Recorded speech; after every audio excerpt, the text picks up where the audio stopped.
నమస్తే, this is Sourya. Welcome to our channel. ఈ రోజు మనతో పాటు సీనియర్ జర్నలిస్ట్ దాము బాలాజీ గారు ఉన్నారు. వారితో మాట్లాడదాం. నమస్తే సార్. నమస్తే సార్, తిరుమల తిరుపతి దేవస్థానం ఎప్పుడు కూడా ఏదో ఒక కాంట్రవర్సీస్ ఉంటున్నాయి దానికి సంబంధించి. సో మనం గతంలోన కల్తీ నెయ్యి లడ్డూల గురించి, అట్లాగే ఒకప్పుడు కొంచెం తలనీలాల గురించి, ప్రతి అంశం కూడా ఫైనాన్షియల్కి సంబంధించి ఉంటుంది. సో ఇప్పుడు తీసుకుంటే ముఖ్యంగా ఏవైతే విఐపీస్కి కానీ ఇట్లాగా ఎక్కువ ధరకి సంబంధించిన ఆ పట్టు వస్త్రాన్ని, మెడలో వేసే వస్త్రాన్ని ఇస్తూ ఉంటారు. దీనిలో కూడా భారీ స్థాయిలో ఉన్న స్కామ్ జరిగింది అని చెప్పేసి దాదాపు 50 కోట్లకు పైగాను అని అంటూ ఉన్నారు. దట్టు దానికి కొన్ని ఇంటర్నల్ లింక్స్ కూడా ఉన్నాయి అని, విఆర్ఎస్ అని సంబంధించి ఒక కంపెనీ నుంచి. సో ఏం సార్, అసలు ఏం జరుగుతూ ఉంది అసలు తిరుమల తిరుపతి దేవస్థానం? తిరుమల తిరుపతి దేవస్థానంలో ఈ ప్రభుత్వం మారినప్పటి నుంచి గత ప్రభుత్వంలో జరిగిన అనేక కుంభకోణాలని బయటికి తీస్తున్నారు. కల్తీ నెయ్యి కావచ్చు, నాసిరకం సరుకులు కావచ్చు, పరకామన్లో డాలర్ల దొంగతనం కావచ్చు, టెండర్ల మార్చేయడం కావచ్చు, ఇలాగా రకరకాలు తీసుకొస్తున్నారు. అట్లాగే రోజా టికెట్ల కుంభకోణం, ఇవన్నీ కూడా ఉన్నాయి. బట్ ఇంకా అవేవి కూడా ఒక కొలిక్ అయితే వచ్చి శిక్షలు పడే స్థాయిలోకి రాలేదు. వాటిని రాజకీయంగా కూటమి ప్రభుత్వం ప్రత్యర్థులు అంటే వైసీపీ మీద ఉపయోగించుకోవడానికి పరిమితం అవుతుందా, లేకపోతే కోర్టుల ద్వారా వాటిని లాజికల్ ఎండ్కి తీసుకెళ్లి నిజంగానే శిక్షలు వేస్తారా అనేది చూడాలి. ఎందుకంటే మనకి గతంలో తొక్కిసలాట జరిగినప్పుడు కూడా దానికి బాధ్యులైన వాళ్ళ మీద విచారణకి చంద్రబాబు ఆదేశించాడు, కానీ ఇప్పటి వరకు దానికి బాధ్యులు ఎవరు, వాళ్ళ మీద ఎటువంటి చర్యలు అనేవి జరగట్లేదు.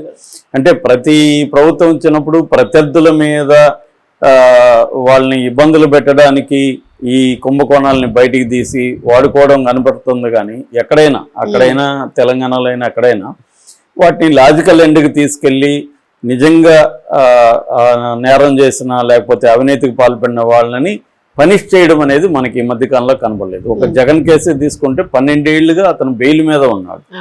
మరి అతను అక్రమాస్తుల కేసు అవుతుంది, అతనిది అవినీతి. అంటే రాజశేఖర రెడ్డి సీఎంగా ఉండి తన పదవిని దుర్వినియోగం చేసి ప్రభుత్వం తరపున కొంతమందికి మెయిల్ చేసి, ఆ మెయిల్ చేసిన దానికి బదులుగా క్విడ్ ప్రోకో అని దాన్ని అంటారు, బదులుగా జగన్ కంపెనీల్లో పెట్టుబడులు పెట్టారనేది అభియోగం.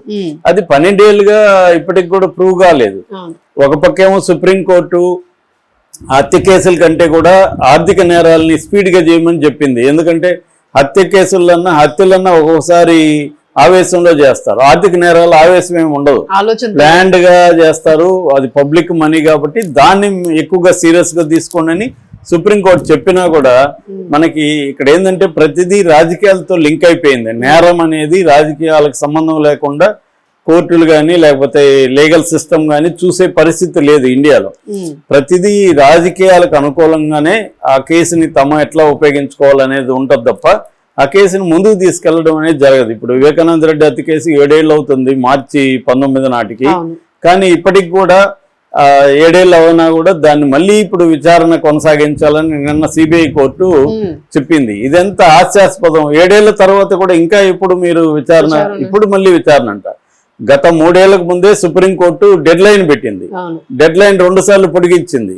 మళ్ళీ ఇప్పుడు సిబిఐ కోర్టు మళ్ళీ విచారణకి కంటిన్యూ చేయండి అని ఇస్తే ఎందుకంటే కామెడీ ఏముంటుంది అంటే, మన దేశంలో ఏంటంటే ప్రతి సెలబ్రిటీ క్రైమ్ కానీ సెలబ్రిటీ అవినీతి కానీ, అంటే పొలిటికల్ అవినీతి కానీ పొలిటికల్ మర్డర్స్ కానీ రాజకీయ పార్టీల, అధికారంలో ఉన్న రాజకీయ పార్టీల ప్రయోజనాలకి లింక్ అయ్యే ఉంటాయన్నమాట.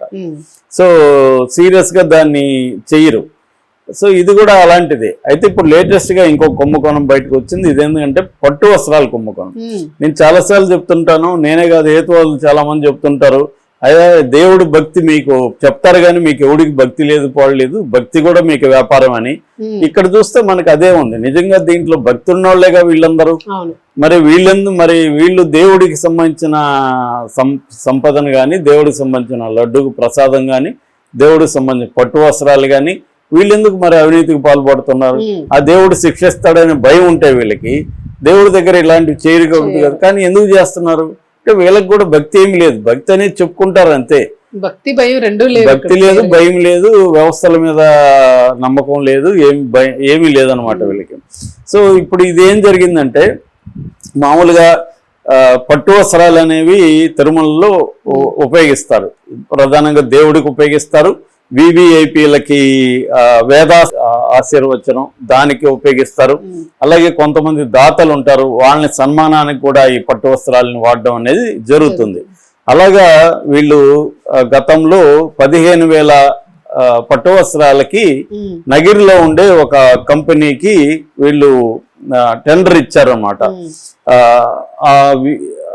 సో ఆ మెసర్స్ విఆర్ఎస్ ఎక్స్పోర్ట్ ఆ కంపెనీ, దాంతో పాటు తిరుమల ఫ్యాబ్రిక్స్ అని, నన్నా కాటేజెస్ అని, విఎం రాజా పవర్లూమ్ యూనిట్ అని, ఇలాగా మొత్తం ఒక 4 సంస్థలకి వీళ్ళు ఇచ్చారు. ఇందులో నగిరిలో ఇచ్చిన సంస్థకి 15,000 ఇచ్చారు. ఒక వస్త్రానికి 1,389 రూపాయలు 15 పైసలు కోట్ చేశారు వాళ్ళు. సో టెండర్ పిలిచి వాళ్ళకి ఇచ్చారు. ఇచ్చిన తర్వాత ఏమైందంటే వాటి మీద నాణ్యత మీద డౌట్ వచ్చింది. మామూలుగా ఏంటంటే తుస్సా పట్టు అంటారు, తుస్సా పట్టు ఇవ్వాలి, బంగారు వెండి జరీ ఉండాలి, సిల్క్ మార్క్ సర్టిఫికేషన్ కూడా ఉండాలి. సో ఇన్ని థియరాటికల్ గా చూస్తే చాలా పకడ్బందీగానే ఉంది. కానీ డౌట్ వచ్చింది. డౌట్ వచ్చినాక డిప్యూటీ ఈఓ వేర్ హౌస్ సంబంధించి కొన్ని నమూనాలు తీసుకొని కాంచీపురంలో ఉండే సిల్క్ బోర్డుకి పంపించారు. అవన్నీ కూడా పక్కాగా ఉన్నాయి, మీరు ఏ నామ్స్ అయితే ఇచ్చారో అదే ఉన్నాయి, ఇవన్నీ పక్కాగా పట్టు వస్త్రాలని సర్టిఫికేట్ వచ్చింది. సో దాంతో సైలెంట్ అయ్యారు.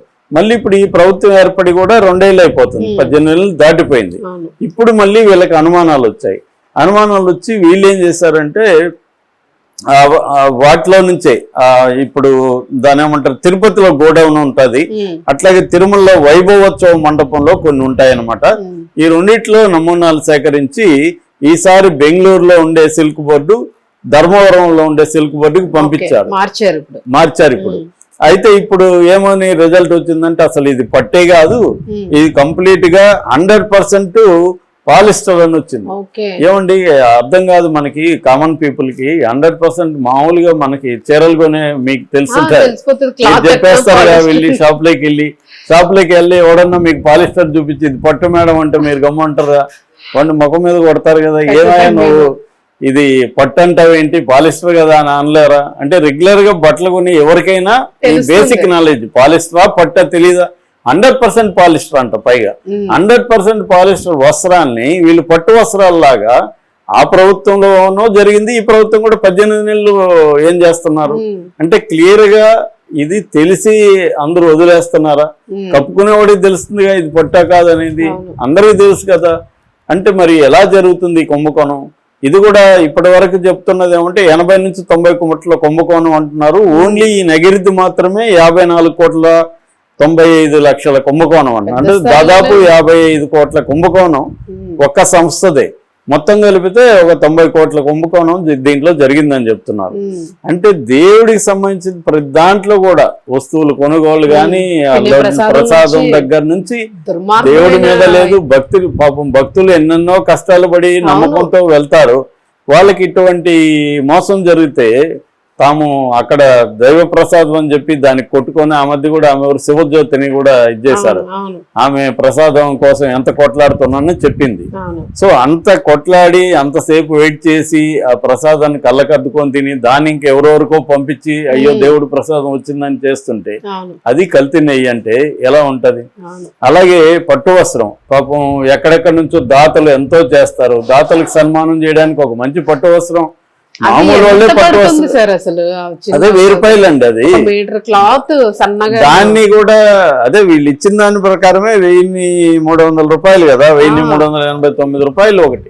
దాంట్లో కూడా తినేస్తున్నారంటే అంటే ఎక్కడ కాదేది అవినీతికి అనర్హం అన్నట్టుగా ప్రతి దాంట్లో తినడం అనేది మనకి దేవుడిదైనా ఇంకెవరిదైనా తినే ప్రజలైనా దేవుడైనా వీళ్ళకి లెక్కలేదు.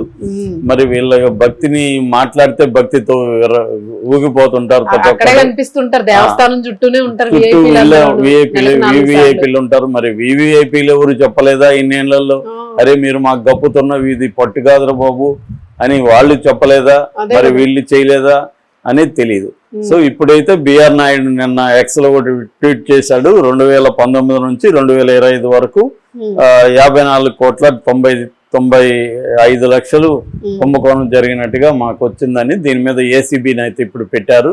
మరి ఏసీబీ నివేదిక వచ్చినాక మేము చర్యలు తీసుకుంటాం. ఖచ్చితంగా అధికారుల మీద అయితే చర్య తీసుకునే అవకాశం ఉంది. కానీ ఇది అధికారుల వరకే లింక్ అయిందా, లేకపోతే దీని వెనక గత ప్రభుత్వంలో పెట్టిన టీటీడీ బోర్డు చైర్మన్లు కానీ బోర్డు మెంబర్స్ కానీ వీళ్ళకి ఏమన్నా ఈ ఉందా అనేది తేలుతుందా అంటే డౌటే నాకు. అది చూడాలి. రైట్. అసలు తిరుపతిలోనే ఇంత జరుగుతుంది అని అంటే ఇంత పెద్ద దేవస్థానంలో ఆ మధ్య కూడా కాకినాడలో అక్కడెక్కడ కూడా గుళ్ళో నెయ్యి కూడా కల్తీ అని చెప్పారండి. చాలా జరుగుతాయి సప్లైల్లో అవకతవకలు. భయంకరంగా తయారైపోతున్నాయి సార్ వ్యవస్థలు. Thank you.